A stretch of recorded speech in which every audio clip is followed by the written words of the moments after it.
መድኃኒታችን ኢየሱስ ክርስቶስ አገልግሎቱን የጀመረው ከመቅደስ ነው። አገልግሎቱንም የፈጸመው በመቅደስ ነው። በመጀመሪያው ፋሲካ አገልግሎቱን ሲጀምር ቤተ መቅደስን በማንጻት ነው።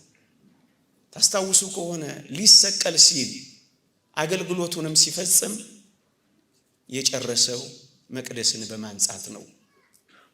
እናንተ ክርስቲያኖች በመቅደስ ውስጥ እድሜያችሁ ጀምሮ በመቅደስ ውስጥ ያልቅ ይሆን? ጉልበታችሁ የት ያረጃል? ዓይናችሁ የት ይፈዛል? እጃችሁ የት ይደነዝዛል? በመቅደስ ጀምራችሁ በመቅደስ ትጨርሱ ይሆን? ወገኖቼ ከዚህ የበለጠ ምን ትምህርት አለ? አዎ በዝማሬ ጀምረን በዘፈን እንጨርስ ይሆን? መቅደስ ውስጥ ጀምረን ናይት ክለብ ውስጥ እንጨርስ ይሆን? ጸበል ቤት ጀምረን ግሮሰሪ እንጨርስ ይሆን? በቁርባን ጀምረን በጫት እንጨርስ ይሆን? ወገኖቼ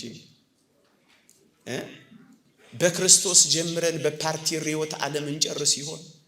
ወገኖቼ በምን ጀምረን በምን እንጨርስ ይሆን? በሽብሸባ ጀምረን በዳንስ እንጨርስ ይሆን? በፍቅር ጀምረን በጥላቻ እንጨርስ ይሆን? በመተቃቀፍ ጀምረን በመገፈታተር እንጨርስ ይሆን? በንጹህ ትዳር ጀምረን በርኩሰት እንጨርስ ይሆን? የት ነው የምንጨርሰው? እሱ ነው የሚያስፈራው አጨራረሳችን። ጌታችን ያስተማረን ይህ ነው። በመቅደስ መጀመርን በመቅደስ መጨረስን ነው ያስተማረን።